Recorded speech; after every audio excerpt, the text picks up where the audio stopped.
और आप सभी को आज पावन पुण्य दिन की ढेरों शुभकामनाएं से आप इस धर्म सभा का आनंद लेना चाह रहे हैं। आप नीचे बैठ जाए, माताओं बहनों को आगे आने दो। भैया आपके पीछे माताएं बहनें, आप उनको आगे आने दो। भैया मोबाइल लेकर खड़े, आपसे निवेदन, माताओं बहनों को आगे आने दो। मैंने जिन जिन महानुभावों का नाम लिया आगे पधारे और सबका स्वागत करें। और जी महाराज की, बोले गौ माता की। श्री केशुराम जी मेघवाल साहब, श्री आशुराम जी चाहर, शेर सिंह जी, श्री मोहनलाल जी भादू, आगे की टीम नीचे बैठ जाएंगे, बड़ी मेहरबानी होगी, सबको आनंद आएगा। जल्दी से भैया माला लेके शपथ दे ले।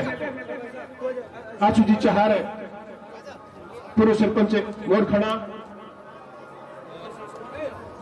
केशुराम जी मेघवाल सरपंच कुकनिया। चलिए मेरा निवेदन रहेगा, आशुराम जी चाहर, शेर सिंह जी, मोहनलाल जी भादू, नेमीचंद जी शर्मा, श्री भैरू सिंह जी पूर्व उप प्रधान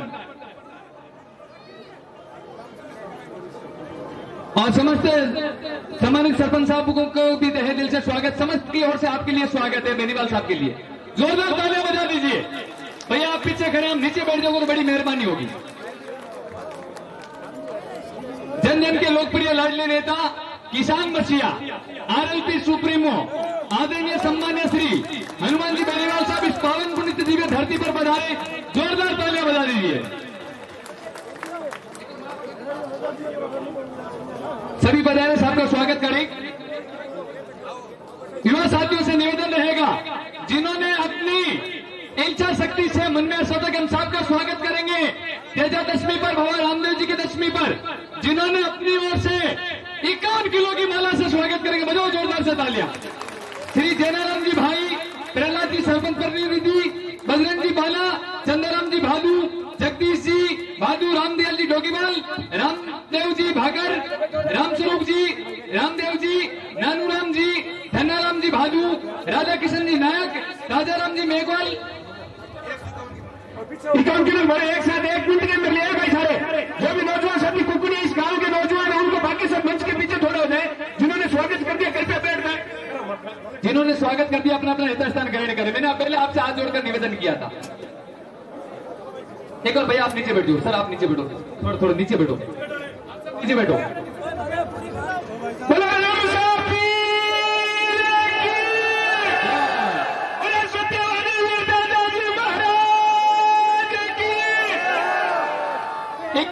की माला कुंकड़िया बेरासर बजाओ जोरदार से तालियां। कुंकड़िया बेरासर बख्तावर पूरा की ओर से समस्त युवाओं ने मिलकर आदरणीय हनुमान जी आप संघर्ष करो, हनुमान जी आप संघर्ष करो। अब मैं सीधा निवेदन करूंगा। नीचे बैठो, नीचे बैठो। हनुमान धन्यवाद जी आपको संबोधित करेंगे। खेजड़ला का बलिदान दिवस भी है। ईश्वर इंगित करते हैं कि राजस्थान के अंदर जब जब जुल्म ढा लोगों ने, तब लोक देवताओं के रूप में हमारी संस्कृति को हमेशा हमारे लोगों ने जिंदा रखा। इस प्रदेश के अंदर लोक देवता बड़ी तादाद के अंदर ये आज रामदेव जी के दरबार में और तेजाजी महाराज के आज दरबार के अंदर धोख लगा के मैंने एक ही अरदास करी है कि हे तेजाजी महाराज, हे राम साहब पीर, ये लंपी बीमारी की वजह से हमारी गायें दम तोड़ रही है। इन गायों का कोई रखवाला नहीं, चाहे मोदी हो चाहे दूसरे हो। वोट मांगने के नाम पे तो गाय राष्ट्रीय माता गौ माता की जय, लेकिन गाय मर रही है। तो भाजपा और कांग्रेस के नेताओं को गाय की चिंता याद नहीं आई। भाइयों, गाय की चिंता नहीं करी। कोरोना के अंदर तो लाखों लोग खत्म हो गए। आपने देखा होगा कि जब कोरोना का दूसरा दौर था उसमें ऑक्सीजन सिलेंडर के अभाव के अंदर किस तरह नौजवानों ने दम तोड़ दिया। 50 लाख मौतें देश के अंदर हुई। लेकिन भाइयों, मोदी अकेला फुटबॉल खेल रहा है, सामने गोलकीपर नहीं है। गोलकीपर राहुल गांधी है जो आटे को लीटर बता रहा, कितने लीटर आटा हुआ। तो आप अंदाज लगा लो, तो फिर मोदी गोल करेगा। ये तो रही देश की बात। अभी सेमीफाइनल मुकाबला होगा 2023 के अंदर और 24 में फाइनल है। आप तो 23 की तैयारी कर लो। मैं बीकानेर जिले के जवानों के अंदर बहुत जोश है। मैंने तो बीकानेर में रैली करी तो 3-4 लाख की संख्या में जवान इकट्ठे हो गए। लेकिन जब वोट का मामला आया तो फुस हो गया मामला। तो फिर जोश से काम नहीं चलता। नागौर की तरफ देखो, बीकानेर नागौर में दूरी कितनी है, 100 किलोमीटर एक नहीं। वहां के जवानों किसानों को देखो, कोई पार्टी के चिन्ह की आवश्यकता नहीं, जिधर चाहे उधर ही अपना व्यक्ति दिखना चाहिए, उधर चले जाते हैं। ये ताकत बीकानेर जिले के अंदर। बीकानेर जिला कोई कमजोर जिला नहीं है। बीकानेर का बड़ा इतिहास है। बीकानेर के हमारे किसानों ने, बीकानेर की सत्ता पे उनका राज था, कब्जा था, लेकिन त्याग समर्पण करके और सत्ता दूसरों को दे दी बीकानेर के लोगों ने। बड़ी मजबूती बीकानेर के अंदर। दुर्भाग्य इस बात का, जहां मैं खड़ा हूँ कुंकड़िया बेरासर, पीने के पानी से लेके सिंचाई के पानी से लेके ये व्यवस्था 50 साल पहले अगर होती, हमारा नागौर भी पीछे रहा, जोधपुर पीछे रहा और पूरे राजस्थान को हमारे नेताओं ने हमेशा धोखा दिया। पहले अंग्रेजों का राज, अकाल का साया, जागीरदारों का शोषण और उसके बाद नेताओं का धोखा। और जब कुछ ठीक होने लगे तो हमारी सीटों को रिजर्व कर दिया जगह जगह। अरे भाइयों, रिजर्वेशन होना चाहिए। मैं रिजर्वेशन का विरोधी नहीं हूँ, लेकिन रिजर्वेशन एमएलए एमपी का ऐसे होना चाहिए चक्रीय प्रणाली जैसे। एक बार अगर बीकानेर हो गई तो दूसरी बार दूसरी होनी चाहिए, तीसरी बार तीसरी होनी चाहिए, तब जाके आम आदमी को राजनीति करने का मजा आएगा। ये तो व्यवस्था खत्म हो रही है देश के अंदर। कोई धनी चोरी नहीं, लोकतंत्र का भद्दा मजाक है। 50-60 करोड़ लोग तो नरेगा और दूसरे कामों से अपना पेट पाल रहे हैं। कहाँ मजबूती भारत के अंदर, बताओ मुझे। गांव के अंदर बात कर लें, 1 लाख रुपए चाहिए अगर कुकड़िया गांव में, कितने लोगों घर पे लाख रुपए रोकड़े मिलेंगे बताओ। 1 लाख कितने लोगों में, 2-3-4 के 50,000 मांग लो, क्या बात तो कौन करना पड़ेगा। ये हालात है। इस हालात के जिम्मेदार कौन है? हमारे वो लोग जिम्मेदार है जिन्होंने नेताओं में लड़ना सिखाया, ने कुछ करना सिखाया। मैं तो धन्यवाद दूंगा नौजवानों का कि मैं भी हैदराबाद गया, 20,000 लोग वहां थे कार्यक्रम में। बीकानेर, नागौर, सीकर और तमाम मारवाड़ के। एक हमने पिछली बार कार्यक्रम किया बेंगलोर के अंदर, सूरत में 30,000 की रैलियां हुई और बच्चों के अच्छे कारोबार है। मैं तमाम समाजों को धन्यवाद देना चाहता हूं। जिन्होंने हमारे समाज की भी उंगली पकड़ के खेती से हमें दूसरा धंधा दिखाया। आज हमारे बच्चे कोई मिठाई का काम कर रहा है, कोई फर्नीचर का कर रहा है। फर्नीचर हमारा काम नहीं होता था पहले, लेकिन उन्होंने सिखाया। और आज अच्छी बात यह है कि हमारे लोग करोड़पति अरबपति हो गए इस मामले के अंदर। ये बहुत अच्छी बात है। उन समाजों को भी अपने को ध्यान रखना जो हमेशा हमारे दुख सुख के अंदर साथ है। अपनी एक सबसे बड़ी दिक्कत यह है कि फटाक से बात को भूल जाता है। हमें भूलना नहीं चाहिए, हमें हमेशा याद रखना चाहिए। जो लोग आजादी के समय, और मैं तो ये कहता हूं, मुझे लोग सवाल जवाब करते हैं कि हनुमान जी आपका समाज हमारा ध्यान नहीं रखता। मैंने कहा भाई समाज तो पूरा ध्यान रखता है।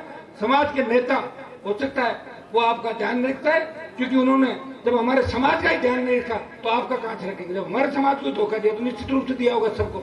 लेकिन मैं ऐसा व्यक्ति नहीं हूं। इस देश के अंदर अगर सत्ता छोड़ के कोई सड़क पाया, वो नागौर का सांसद हनुमान बेनीवाल था, जिसे किसान कौम पर जब तीनों कृषि बिल मोदी सरकार लाई तो हरियाणा, पंजाब, उत्तर प्रदेश के किसान नेताओं के आग्रह पे मैंने सत्ता को ठोकर मारी और सड़क पे 70 दिन बैठ के जयपुर दिल्ली का राष्ट्रीय राजमार्ग जाम किया था। भाइयों, इतिहास उन्हीं लोगों का लिखा जाता है जो कुछ करते हैं। हनुमान बेनीवाल की कलम चले कि नहीं चले, लेकिन उसके टेलीफोन में इतना दम है, यहाँ के सरकार के मंत्रियों के फोन करवा लो और मेरा फोन करा लो। मेरे फोन के बाद ये तो तय है कि कहीं अन्याय नहीं होगा। एक बार कलेक्ट्रेट भी और आईजी डीजी को सोचना पड़ेगा कि हनुमान जी का टेलीफोन है, एक बार दिखवाएं, मामला बिगड़ नहीं जाए। ये बहुत बड़ी बात है। मैंने आपकी सेवा की। मंत्री तो कभी बन जाता मैंने कहा मुझे मंत्री नहीं बनना, मुझे संतरी बन के मेरे भाइयों की सेवा करनी है, मुझे पितरों की सेवा करनी है, किसानों की सेवा करनी है। और आज इसी का परिणाम है कि बालोतरा के अंदर एक सभा थी रात को 9 बजे और मैं पहुंचा सुबह 5:15 बजे। सुबह तड़के 5:15 बजे तक 3000 लोग इंतजार कर रहे थे। वो कह रहे थे कि हमारे भाई ने अपनी जिंदगी कुर्बान कर दी, ने मुझे सोने का पता। रात को सरदार शेर था, परसों कहीं और था, 3 बजे नागौर के डेगाना में था, 3 बजे जयपुर पहुंचा। आज हेलीकॉप्टर इसलिए लेके आया हूँ, कई कांग्रेस बीजेपी के लोग ये भी कहेंगे कि हनुमान तो हेलीकॉप्टर में घूम रहा है। आप बताओ, हेलीकॉप्टर में नहीं घूमता तो बेरासर पहुंच जाता क्या? सुबह से घूमते तो 3 दिन लगते मुझे आने में। क्यों दीप जी? मान लो ऐसे करता करता आता तो हेलीकॉप्टर इसलिए लाना पड़ा कि मुझे आपके बीच उपस्थिति देनी थी। मुझे मेरे भाइयों को जोश उनके अंदर भरना था। पहले जोश भरने के लिए क्या करते थे? जब लड़ाई लड़ने जाते थे जोश की गाथाएं गाई जाती थी, वीरता के पाठ पढ़ाए जाते थे। बजरंग बली भी जब मजबूत होते उनको उनकी ताकत याद है। हनुमान जी महाराज आप इतने ताकत हो। मैं बीकानेर के डूंगरगढ़ के मेरे किसान भाइयों को उनकी ताकत याद दिलाने के लिए आया हूँ। उठो, आपका भाई अकेले देश के अंदर लड़ाई लड़ रहा है। राजस्थान के तमाम वो लड़ाके जो मुझे आश्वासन देके मुझे धकेल के इस लड़ाई के अंदर वो मैदान छोड़ के भाग गए, कोई लाल बत्ती लेके भाग गया तो कोई किसी और के कदमों में पड़ा है। भाइयों, लोकतंत्र के अंदर सबसे बड़ी ताकत वोट की ताकत है। और ये वोट आपको भीमराव अंबेडकर ने उस समय वोट की ताकत दिलाई। जब बात चली कि वोट कौन देगा, तब कई लोगों ने कहा जब देश आजाद हुआ कि वोट 10वीं पास, 12वीं पास और ग्रेजुएट लोग देगा। इस बात को सुनना ध्यान से। उन्होंने कहा कि 10वीं पास, 12वीं पास तो वही नहीं। अंग्रेजों ने शोषण किया, हमारे लोगों को किस तरह मारा, तो लोग पढ़े कब? लोग तो लड़ते ही रह गए। वोट का अधिकार हर व्यक्ति को मिलना चाहिए, वो चाहे अनपढ़ हो। ये बात सही है। और ये वोट का ही अधिकार है कि बार बार नेता आपके बीच आते हैं। अगर वोट का अधिकार नहीं हो ना तो कोई यहाँ आपके बीच नहीं आएगा। सब लोग इस वोट के खातिर ही गांव गलियों के अंदर घूमते हैं। और मैंने तो एक काम आपके लिए सबसे अच्छा ये किया, जब मैं नहीं आया था मजबूती से तब नेता नहीं आते थे, और जैसे ही मैं आया सारे नेता निकल पड़े गाँव के अंदर बिना कार्ड। कई जगह ऐसी हालत है कि शादियों का कार्ड नहीं दो। मेरे खींवसर में नेता चला गया, उधर मैं चला गया। मैंने लड़कों का, मैंने कहा सालों ये क्या कर दिया तुमने, इसको भी बुला लिया। बोले हमने तो नहीं बोला, अपना आप आ गया। बोले क्यों आया यार? ऐसे निकल रहा था, चल यहाँ से, हकीकत बात है। तो बोले ये स्थिति वहां हो गई लोगों की कि भाई आप तो देखो नहीं तो क्या पहुंच जाओ। उनको ये पता नहीं, जाते वही है जब बुलाया जाता है, नहीं बुलाए वहां तो वहां जाते हैं। आज मान लो बेरासर में आया और 10 आदमी आप कह दो कि साहब पास में कोई प्रोग्राम चल दो, आपके आग्रह पे मैं जा सकता हूँ, वो आपका आग्रह हुआ। एक मन पड़े जाए चल दो, तो मन पड़े जाए चले तो हालात क्या हो गए आप देखा प्रदेश देश के अंदर। भाइयों, अभी आपको मुझे भी चूंकि जल्दी है, फिर हेलीकॉप्टर उड़ेगा नहीं, मुझे जाना है, इसलिए एक ही संदेश आपको दूंगा। डूंगरगढ़ नोखा का इलाका मजबूत है, डूंगरगढ़ मजबूत है। आपने इस बार निर्दलीय जीता है, डूंगरगढ़ में निर्दलीय जीता है ना डूंगरगढ़। हाँ तो देते कॉमरेड क्या निर्दलीय होगा तो कॉमरेड का नाम समझती है दे दिए। कोई आदमी मेहनत कर रहा था, वैसे कॉमरेड क्या विचारधारा मुझे बताओ, क्या है कॉमरेड? नहीं, किस चीज का साथी? चीन और रशिया की बात मत करो, हिंदुस्तान के अंदर रहो, हिंदुस्तान की बात करो। मैं तो सारे कॉमरेड बीजेपी कांग्रेस सबको देख रहा था राजस्थान के अंदर। हमें हमारी सत्ता चाहिए राजस्थान की, हमें जिनकी संख्या ज्यादा है राजस्थान के अंदर वो राजस्थान में राज करे, ये सत्ता हमारे को चाहिए। भाइयों, लोकतंत्र के अंदर दो ही व्यक्तियों की चलती है, या तो कलम की ताकत हो, अपने लोगों का भला करते, और या जनता की ताकत हो, सरकार को झुका दे। जब जोधपुर के अंदर वो सीआरपीएफ का नरेश जाट डीआईजी की वजह से इसने मौत को गले लगाया, उसने कहा हनुमान मुझे न्याय दिलाएगा। 4 दिन के अंदर दिल्ली की सरकार को झुकाया, न्याय दिलाया। और आपने देखा होगा कि किस तरह लोग तो अगर सीआरपीएफ मिलिट्री का बीएसएफ का नाम आ जाए उस गली से नहीं गुजरते, पता नहीं कि गोली चल जाए बीएसएफ और उसके नाम से। हनुमान बेनीवाल हर उस जगह गया, हर जगह प्रयास किया। नौखा दीपाराम जी कुछ इलाके के अंदर जब वो गोली नहीं चलाई, उन्होंने उनका इलाज कर दिया, मैंने सब सरेंडर हो गए, जो काम आप चाहते थे कर दिया। मैं ऐसा व्यक्ति हूँ जो कहता हूँ वो करता हूँ, प्रयास करता हूँ, लेकिन हैंग हो जाता हूँ चलते चलते। उसका कारण है कि लोड जाता है। अकेला व्यक्ति हूँ, नए जवान बच्चे हैं, 4 दिन पाठ पढ़ाते हैं, 5वें दिन भूल जाते हो मैंने क्या पढ़ाया। जवान है तो जवानी का जोश है, और चूंकि हमें अगर सेकंड पीढ़ी को तैयार पहले कोई नेता करते हैं तो हमें तकलीफ नहीं पड़ती। मेरे ही वो मंच है 5-5 लाख के, जहाँ मैंने किसान के बेटों को नए नेता के रूप में तैयार किया। ये राष्ट्रीय लोकतांत्रिक पार्टी वो फैक्ट्री है जो नए नेताओं को तैयार करती है इस देश के अंदर। भाइयों, इतना ही विश्वास आपको दिलाता हूँ कि बीकानेर, नागौर और तमाम जो हमारे इलाके हैं, चाहे शेखावाटी का इलाका हो, चाहे जोधपुर बाड़मेर का इलाका हो, हमारी इतनी बड़ी संख्या राजस्थान के अंदर, सब लोग इंतजार कर रहे हैं। पूरा पूर्वी राजस्थान, उदयपुर का बल्लभनगर इलाका, आरएलपी चुनाव लड़ी और भारतीय जनता पार्टी की जमानत जब्त करा दी बल्लभनगर के अंदर। हरियाणा के अंदर बीजेपी को 3rd नंबर पर धकेल दिया। चिंता करने की आवश्यकता नहीं है। बीजेपी के लोग कह रहे हैं हम 150 सीट ले आएंगे। आप अपनी ताकत को पहचानो, बीजेपी का पता भी नहीं लगेगा, लेकिन ताकत आपको पहचाननी होगी। मारवाड़, जिसमें बीकानेर फिर शुरू होता बाद में आपके बीकानेर के नाम से, मैं अकेले मारवाड़ के अंदर आपको विश्वास दिलाता हूं कि इस बार राजनीतिक समीकरण बहुत अलग तरीके के होंगे। लोग चकित हो जाएंगे जब रिजल्ट आएंगे कि मारवाड़ से ये क्या रिजल्ट आए 2023 के अंदर। ये रिजल्ट बीकानेर, हनुमानगढ़, गंगानगर, सीकर, चूरू, झुंझुनू, अजमेर, भीलवाड़ा, टोंक, जयपुर, अलवर, भरतपुर से आने चाहिए। जब वहां से रिजल्ट आ जाएंगे तो राज आपका होगा। और अगर एक बार राज आ गया तो 15 मिनट के अंदर व्यवस्था राजस्थान की बदल जाएगी। न कोई चोर होगा, न कोई डाकू होगा, न कोई अपराधी होगा, और न कोई गुंडा दिखेगा। सारे बंगाल की खाड़ी में भाग जाएंगे रातों रात। इसके लिए आपको सरकार बनानी होगी। सरकार कौन बनाएगा? खींवसर, नागौर तो वहां तो वापिस बन जाएगी, उससे सरकार नहीं बनेगी ना अकेले। नोखा की सीट भी चाहिए, डूंगरगढ़ की भी चाहिए, लूणगढ़ से भी चाहिए। तो सीटें भी इतनी लिमिटेड है, 200 में से 115-20 सीटों में अपन लोग हैं, 140 को प्रभावित कर देंगे तो बड़ी बाहुल्य सीटें वहां हमारे लोग जीते। पिछली बार मेरे जब पार्टी बनाई तब कई लोगों ने कहा, कई जगह दीप्ति जैसे लोगों ने कहा, कई और समाज सेवी सरपंच बैठे, इन्होंने कहा अरे साहब हमारे ध्यान रखना, रख दिया ध्यान। उनका ध्यान रखने के चक्कर में मैं पिछड़ गया, 3 सीट पे रह गया। उनका तो ध्यान वो खुद ही नहीं रख पाएंगे, क्योंकि जो लोग दूसरों को भरोसे रहते हैं उनका ध्यान कोई नहीं रखता। हनुमान बेनीवाल आप के भरोसे, मेरे घर और कार्यालय में इंदिरा गांधी, अशोक गहलोत और मोदी और वाजपेयी की फोटो नहीं है, तेजा जी की और सुभाष चंद्र बोस की फोटो या भगत सिंह की फोटो। जो इंदिरा, राहुल उनकी फोटो लगा के या मोदी और अर्जुन की फोटो लगा के आप पड़े एमपी की, वो अगर कोई राजनीति करना चाहे तो उनका आला कमान तो वो है। वो कहते ये तो ये, वो कहते नो तो नो। जो दूसरों के गुलाम है उनसे आप व्यवस्था परिवर्तन की उम्मीद मत करो। व्यवस्था वही बदलेंगे जो खुद के हिसाब से चलेंगे। खुद के हिसाब से अगर राजस्थान में कोई चल रहा है तो राष्ट्रीय लोकतांत्रिक पार्टी का हनुमान बेनीवाल आपके लिए लड़ रहा है। भाइयों, लड़ते लड़ते लंबा अरसा हो गया।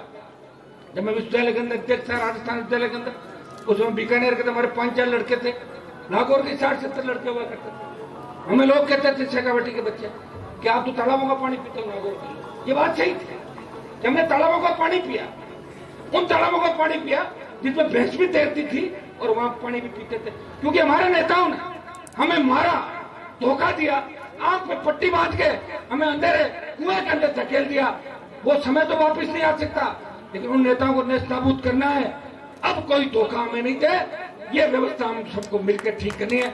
आज रामता पीर के कार्यक्रम में आया हूँ, 2-3 बजे अगर आता तो निश्चित रूप से बहुत बड़ा मेला पटल आने में समय लग गया, क्योंकि बहुत लंबी दूरी से मैं आया हूँ। मेरी इच्छा थी कि नागौर, जोधपुर, जयपुर, अजमेर के साथ बीकानेर जिले के अंदर रहूं, क्योंकि मेरे बीकानेर के भाई सारी टीम जो बैठी है, जिलाध्यक्ष है यहाँ, सारे हमारे प्रवक्ता, प्रदेश मंत्री, तमाम जो टीम है, सारे सरपंचगण, सारे नागौर में मुझे जिताने के लिए कभी पार्टी नहीं रखते। आप लोग चाहे बीजेपी कांग्रेस के यहाँ बैठे नेता है, वो कहते हैं नागौर में हनुमान जी जीतने से अपने अपने हिसाब से कर लेंगे।